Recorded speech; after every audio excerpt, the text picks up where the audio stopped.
Comme tous les ans sur la chaîne, c'est le hit de la télévision.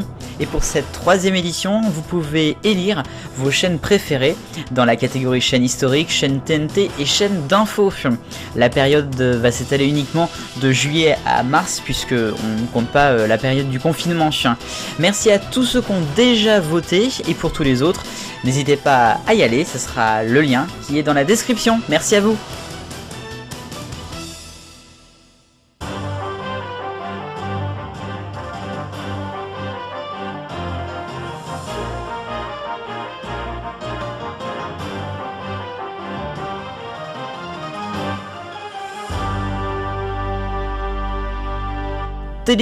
Télévision, bonjour et bienvenue sur Génération. Voici le TV 168, le 154e, et on commence avec la une.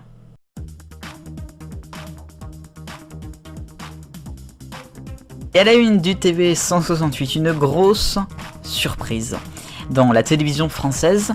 Ça, je peux vous dire, je ne l'avais pas vu venir. On va parler football et on va parler de Mediapro, ce fameux groupe espagnol qui avait raflé les mises de Ligue 1, de Ligue 2, enfin bref, de pas mal de choses dans le foot. C'était il y a quelques mois maintenant, peut-être même année. Et on ne savait pas exactement comment ça allait se passer puisque Canal donc perd la diffusion, en tout cas des plus belles affiches de Ligue 1, notamment celle du dimanche soir à 21h. C'était Mediapro qui avait raflé, mais ils n'avaient pas de chaîne, ils n'avaient pas de diffuseur. On a longtemps pensé qu'ils allaient eux-mêmes se créer une chaîne. Ensuite, on a pensé qu'ils allaient s'allier. On a même pensé qu'ils allaient s'allier peut-être avec Canal+. Je pense que eux-mêmes, ils y croyaient. Et puis finalement, non. C'est TF1. Avec une énorme surprise. Le groupe TF1 qui va donc s'allier avec Mediapro pour former une chaîne qui va s'appeler tout bonnement Téléfoot. Bah oui. Autant en prendre une marque qui existe depuis plus de 40 ans et qui est connue de tous. Téléfoot sera donc diffusé avec beaucoup de succès peut-être ou pas sur le satellite, internet et compagnie, les box.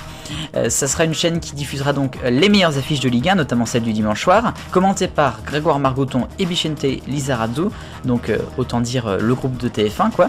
Et puis il y aura aussi quelques petits magazines en plus de Téléfoot qui lui continue bien sûr le magazine sur TF1 le dimanche à 11h.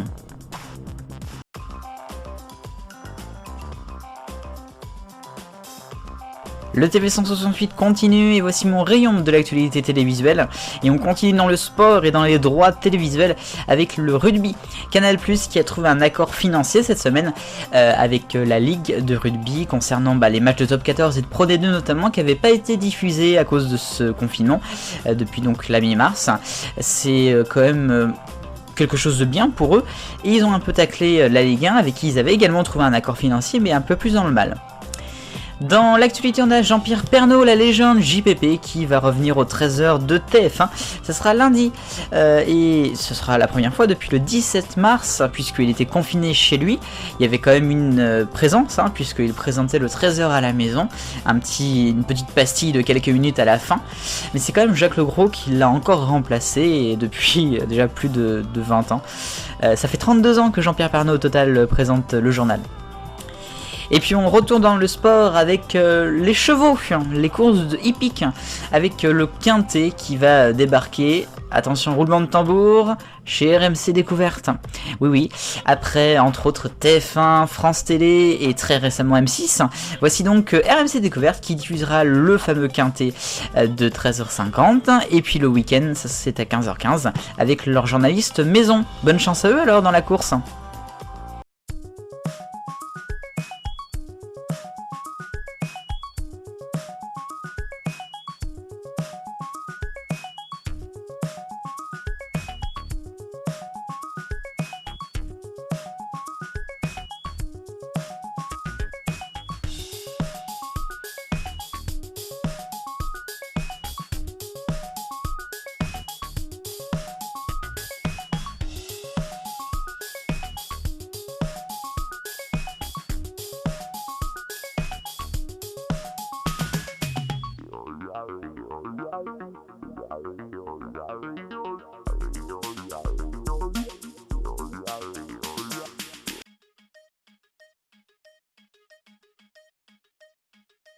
Et on continue dans le TV 168 avec un focus maintenant, et on va partir sur nos océans dans les superbes territoires et collectivités d'outre-mer grâce à France Télévisions et les premières qui cette semaine ont lancé un nouveau portail internet qui s'appelle tout simplement Portail des Outre-mer.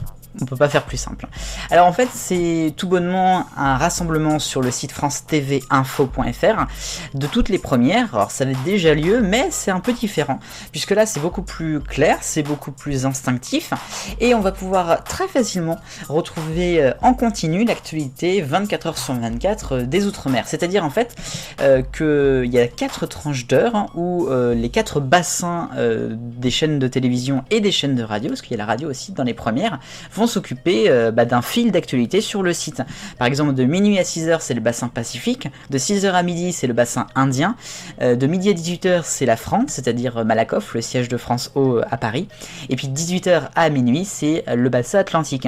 Il y aura également des vidéos, des podcasts, les lives radio, les lives télé quand il y en aura. C'est vachement bien, plus besoin de France O comme ça.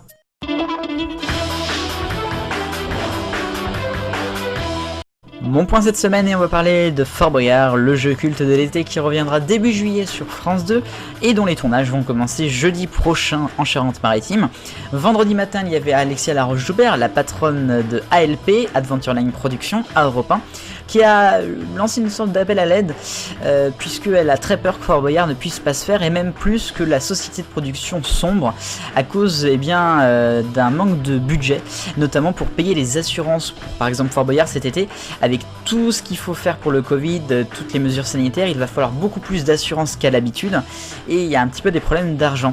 Elle lance un appel au gouvernement puisque ce dernier a créé un fonds notamment pour le cinéma avec 50 millions d'euros, mais rien pour les émissions de flux d'audiovisuel. Donc elle aimerait une petite aide. A noter pour revenir à l'émission de cet été, 31e saison, il n'y aura que 5 candidats au lieu de 6 par équipe et il y aura 11 émissions.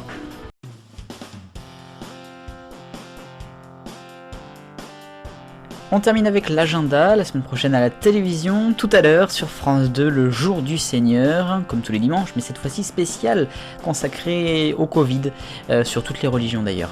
Mardi soir sur France 2 en prime time, vous retrouverez Nagui avec Tout le monde joue avec la France, ça sera en direct. Et puis samedi sur TF1, en direct également, c'est la finale de la saison 9 de The Voice. Ainsi va l'actualité télévisuelle de ce dimanche 7 juin. Merci beaucoup de m'avoir suivi. J'espère que vous avez aimé regarder le TV 168 aujourd'hui. Si c'est le cas, revenez dimanche prochain. Vive le bonheur, on est tous des millions de copains. Salut.